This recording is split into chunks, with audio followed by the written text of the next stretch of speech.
Ilhan Omar named in shocking new claim. Oh my God. Now to the Trump administration's war on fraud, which could also come up in today's press briefing with the vice president and fraud czar, J.D. Vance. The convicted mastermind behind Minnesota's Feeding Our Future $250 million fraud scheme is set to be sentenced this week. Good. The Justice Department wants Amy Bach to spend 50 years behind bars, saying this, that she, quote, took advantage of a once-in-a-century global pandemic. Yeah. Hello, everyone. This I like is the sound of that. I'm Emily Compagno, here with my co-host. I want the people who set up this fraud to spend 50 years in jail, because this is a 100% a deep state fraud to funnel money out of the country, and the people they're going after are just the peons that cooperated. Host Kayleigh McEnany, and also joining us today, Cheryl Casoni, 50 years. Fox Business anchor and host of American Dream Home. Kennedy, the host of the Kennedy Thomas. Now, the Mastermind's defense team says that she should get all this fraud. Now, it really took off during the pandemic, and I could see why. If they were afraid that people might use less drugs during pandemic, if everyone's staying home, the drug flow into the country might be disrupted. They needed another source of cash leaving the United States, so they went to this massive fraud with massive amount of physical cash being smuggled out. Credit for handing over documents that helped convict her co-conspirators. They're hoping for about 3 years in jail. Before she was convicted, Amy Bach told Fox News that state officials, she got plastic like surgery. Tim Walz and Attorney General Keith Ellison, they're taking the money. Probably knew what was going on the whole time. Of course they did. I have to believe that the governor's office and Keith Ellison's office were aware of this. They've said they were involved in helping the FBI. They've said they were made aware. But apparently I'm scary, so they couldn't do anything. I don't know. Tim Walz reminds me of Bill Clinton, who was involved in the Iran-Contra smuggling of cocaine and heroin into the country, and then became president. And Tim Walz was involved in the same thing, fraud to dollarize the world, this Minnesota fraud where billions of cash were smuggled out of the country. He oversaw that just like Clinton did during his time, and he came close to becoming vice president. I have to believe they were aware. And again, if they weren't, I bet they were. Shame on them for having a system that their lower level staff don't bring something of this level to their attention. They knew it. They Bach has also implicated Minnesota Congresswoman Ilhan Omar, whose name appeared in emails and texts during her trial. Bach tells the New York Post that she, quote, struggles to believe that Omar didn't know what was happening in her district. I feel like it's so obvious that she knew. It's so obvious. Like, I mean, really, what are we doing? She told Fox something similar. I don't know what she knew. Yeah, but they're not going to be prosecuted, Tim Walz and her, because then they'd reveal that, hey, the CIA told me to do this for the good of America, that this fraud needed to happen. This money that's going abroad was critical CIA operations or something of that nature. They can't afford for them to turn and reveal stuff like that. I don't know. I know that I was duped by a number of people. We also have seen videos of Safari Restaurant giving out thousands of... Because that's what happened during Iran-Contra. The money coming out of the United States is flew to the Contras, which was a terrorist organization. That's how these terrorist organizations then destroy the local government of wherever and are instrumental in the dollarization process. So, of course, this money coming out of Somalia is going to go to terrorist organizations in Somalia that are fulfilling the same role as the Contras did. Of meals, pallets and pallets of food being distributed. Was there fraud? According to the DOJ and the FBI, yes. According to the jury verdict, yes. But how much? A lot. And why don't we know that? There's just so many holes and gaps in these cases. Ilhan Omar visited those sites. Why didn't the FBI? Good question. John, I feel like rarely do we get so many statements coming out of a defendant's mouth, right? That's and a this lot. is really Yeah, interesting she's that she's roasting essentially saying she's part of the prosecution's case against the whole institution writ large, which is new or should have known. But here it seems like there's a lot of known. What is your take on both sides of this issue here as she faces in court? For sure, she's trying to get a lower sentence. So she's trying to cooperate with the government. Yep, she's snitching. The prosecutor should be taking advantage of this to... That's exactly it. Snitching. That's what Deep State is afraid of. That's why Omar and Tim Walsh won't go to jail or face jail. Because if they did, they'd snitch. See if this is a broader conspiracy. It seems hard to believe that $250 million were stolen by the federal government. And no one else knew about it in Minneapolis. Bullshit. Second, as I learned on Kaylee's show last weekend, some of this money has possibly ended up in the hands of terrorist groups in Somalia. If that's true, this is not just Medicare, Medicaid fraud. This is a counterterrorism investigation with much higher sentences and much longer, much more money involved, much greater powers on the part of the government to. No, I mean, this is obviously what's going on. I mean, you could easily say. Outflows of dollars from the United States through drug trafficking or this Somali fraud always ends up in the hands of terrorist organizations. That's the purpose. Say that. It's so fucking clear. Investigate and surveil. But the last and I think most important thing is people like the governor of Minnesota and the attorney general who are elected to protect us don't have immunity from this kind of prosecution. They do not. So I think the Justice Department should be investigating Governor Walz and the Attorney General to see how many times did they meet with these people? How much money did they receive in campaign donations? Did they lay off this conspiracy to allow it to move forward? Thing is, the same people he's expecting to investigate them were part of the deep state that told Tim Walsh and Omar to allow this to happen in the first place. And benefit politically, which would make them potentially co-conspirators in a counterterrorism investigation, and they need to be held accountable. Co-conspirators in a counterterrorism. And see, I like this guy. This is good. Not just them saying, oh, we eventually cooperated with the federal government when we investigated this. Were they involved in it from the beginning? Such great questions, because the money flow, Kaylee. It's from a Nori perspective, this must be so infuriated and incomprehensible when you have such obvious fraud. And you have people like Omar who obviously knew about it or benefited from it, and yet nothing is done. Well, it's because that it's systematic. The government itself set up this fraud using Somali population. It's the impetus to do this didn't come from the Somalis. It was the deep state that did this.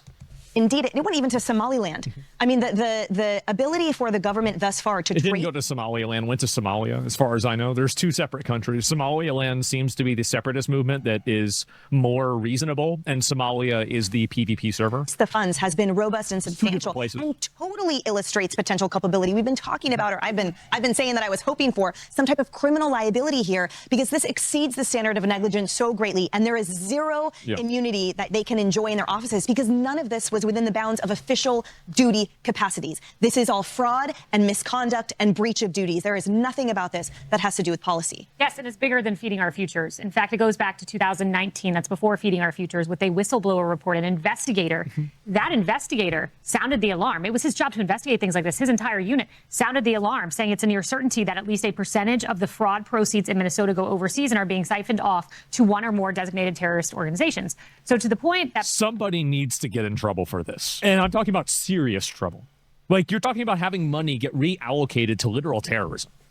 Professor Yu's making, if I'm Tim Walz and an investigator in my government, who, by the way, his unit ended up being shut down. Why?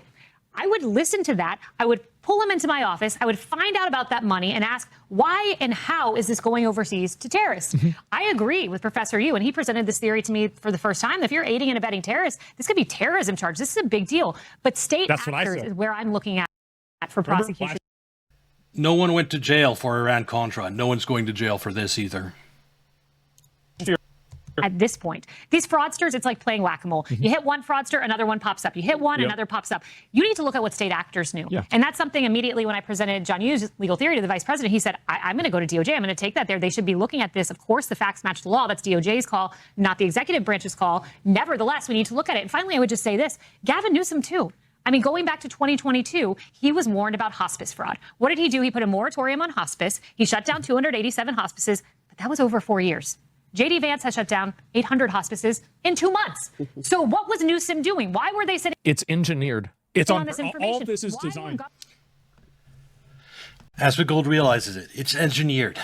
It's engineered from the top, from the federal government. The purpose is fraud and for smuggling of cash out of the country to dollarize the world. But do you think I can't believe he's saying stuff like it's engineered, but he doesn't get that there's a bigger plan. It's because he doesn't believe in... How can he not believe in conspiracy and also at the same time make comments like it's engineered? It's crazy. Governors enabling fraud. And I would just note Newsom hit back at J.D. Vance this weekend saying, JD's lying in the fight against fraud. We've walked the walk. You've walked the walk. Then why'd you do a fourth of the work that the Trump administration has done over a 4-year period? They have. Remember when he pulled you up and didn't ban? Yes.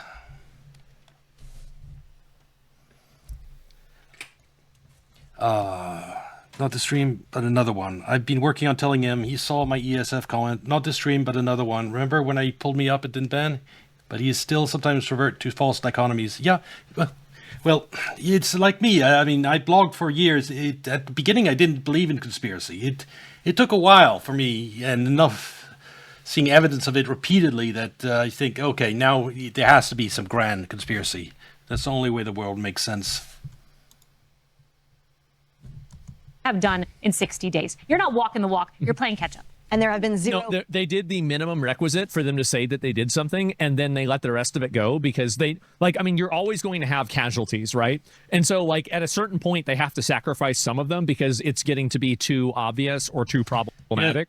Yeah. Yes, but think about it, Asmongold. All that money, that cash that Somalia is sending abroad, if it didn't serve some type of purpose that benefited the United States and Tim Walsh, why would they allow it to happen? They know it's happening. They could do some type of fraud which they could profit from much more readily. Like, they'd have to be profiting from all that money going abroad in some way to allow it to happen. It's going after fraud that's politically appealing. It would boost his approval rating if Tim Walsh went after this fraud.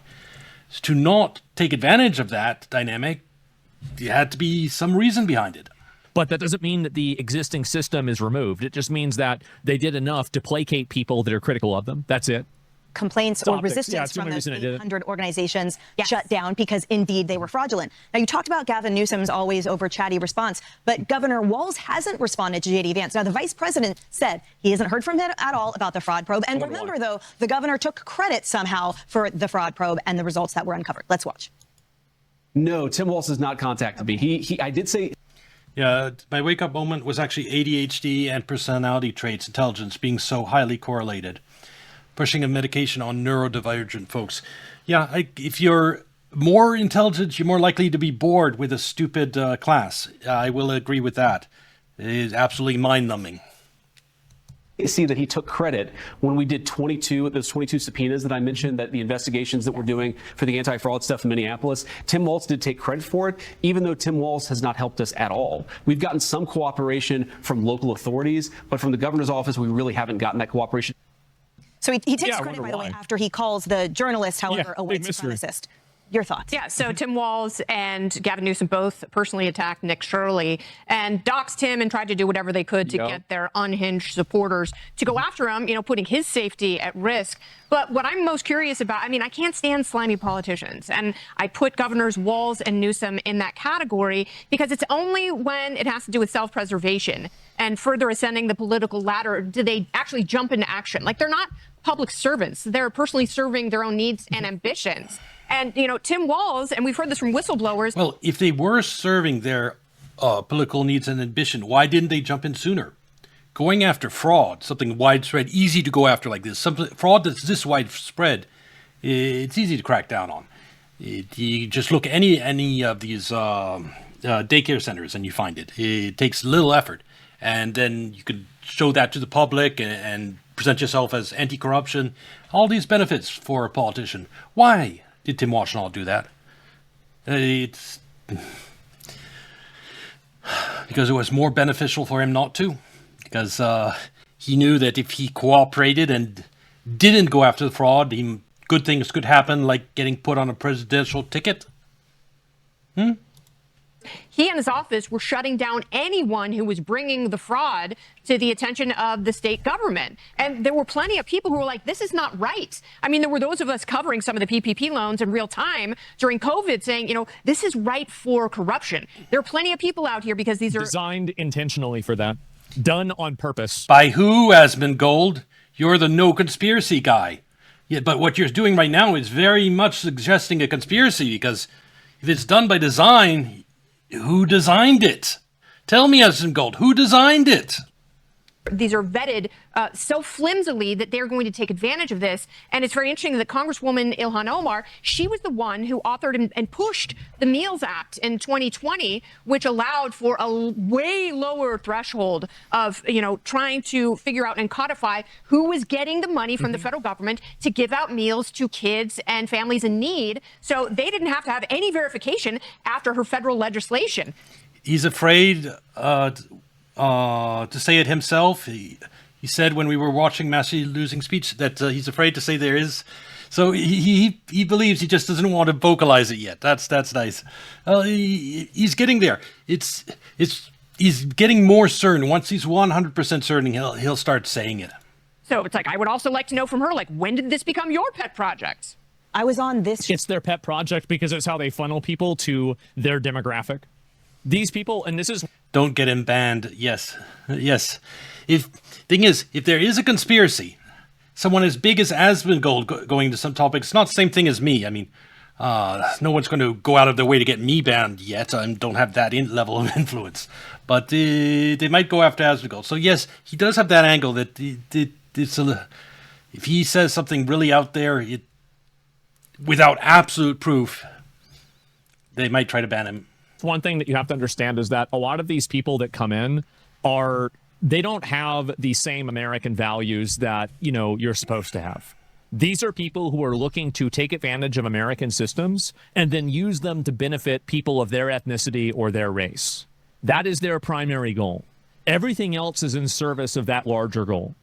They're not Americans. I don't care if they have a passport. I don't care if they have residence. I don't care if they're a citizen. They're not Americans. And everybody knows it. Show in the middle Especially of the pandemic them. from my home studio when we were all at home, when I got the alert that my identity. But he doesn't realize that it's not that simple. Yeah.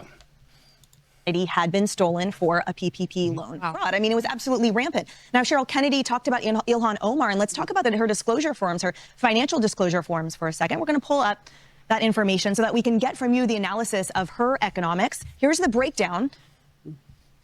Yeah, for 2024 financial disclosure, it went from an estimate between $6 and $30 million, way down somewhere between $18,000 and $95,000, when a lot of eyebrows were raised about how much she had. And look, you have to wonder, we're just alleging here, we're just brainstorming, but the nexus between changing her mind about the threshold of the financial disclosure and all of a sudden being a multi-millionaire, I guess you have to get to Congress first before you can get rich. Yeah, you mean... Yep, she's utterly corrupt. They shouldn't be trading stocks. That's a whole nother... I don't think that's what happened. And I think that there was something that was a lot dirtier that happened. And I think that if you really investigate this and do an audit into I think it was both. it, you're going to immediately figure it out. I don't even think that they did a good job hiding it. I think that you could probably, like, if you gave the autists and Doge this case, I bet they'd figure it out in a day. Straight up. It would be that fast. Or they investigated and then all of them mysteriously commit suicide. They don't figure it out in a day. Conversation, but a couple of things here. One of the things that I love that JD Vance said, the vice president, he said, look, he goes, my family back in the day, we needed these programs. These programs, there are people in need that actually need food through SNAP. They need hospice care. They need funding through Medicaid. They're getting lost in all this, and I think that's heartbreaking. At the same time, John, you mentioned the $250 million. It's looking like it's in the billions. You need a forensic accountant to go through to try to trace all the money. There are ways to do it. It's super easy. Some of the things that they have found, and this is first from... If it was that easy, it would have already been done, Asmon. Feeding our future. Okay, you inflate attendance sheets for meal distribution, fake invoices, fake food purchase receipts, multiple businesses. You talked about that with the vice president. You shut those down. That's one thing. The autism services. There are people that do need autism services, but this is money that's taken right out of Medicaid, fake signatures, therapy never delivered, kickbacks that were being given out to certain families. I mean, the fraud, but you can use technology and you can't, again, use forensic accounting to get to that money.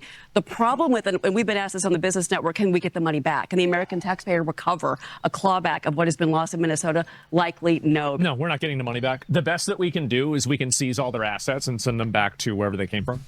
I agree with this, by the way. Yes.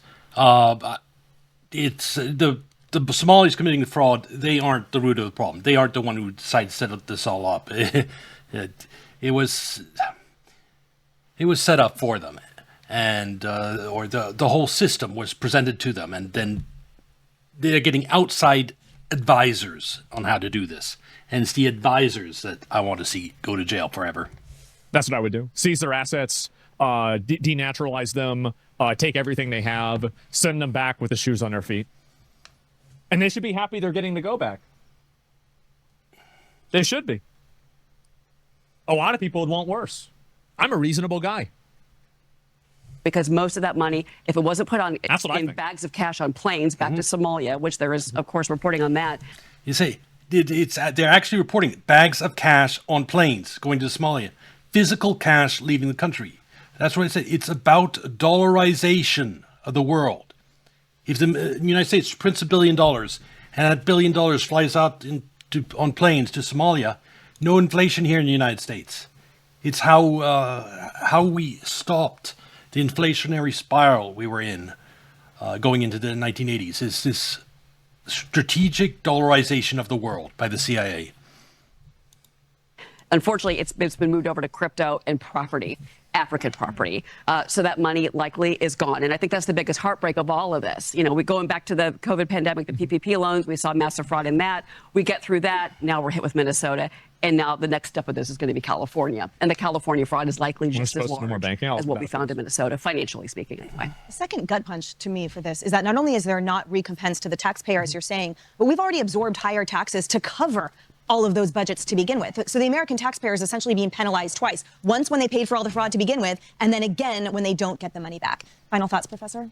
Well, I think that this is an example of why we have a huge budget deficit like you're talking about. We had rampant spending because of COVID. Kennedy's talking about a lot of fraud built in, but they were throwing money at helicopters, but they never brought the budget deficit back down, and we haven't devoted enough resources to enforcement. And so what this all shows is that, yes, maybe we allowed things to get loose, but we've got to crack down now and get the people who stole money from the taxpayer. I mean, this is one city, Minneapolis, $250 million were stolen. One city, $250 million.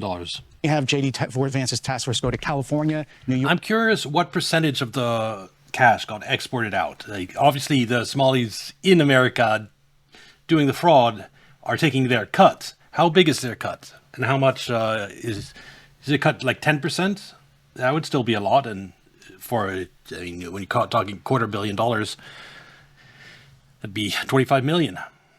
York, Illinois, places where I hate to say it, but I bet the fraud was even larger there than in this one city in Minneapolis. And we're the taxpayers. This is our money, and now it's ending up in terrorist groups in Somalia. So I think that we should be spending more, I hate to say it, but more money for Justice Department lawyers and FBI agents to get to the bottom of this. One quick point, we do have a ballpark estimate of how big this could be, because one program, Medi-Cal, in California, over a several-year period, 3 to 4 years, they estimate it could have lost $146 billion. One program, one state. This could be $1 trillion fraud epidemic. $1 trillion. And these are the people that want to tax some guy that makes like, $5 billion a year.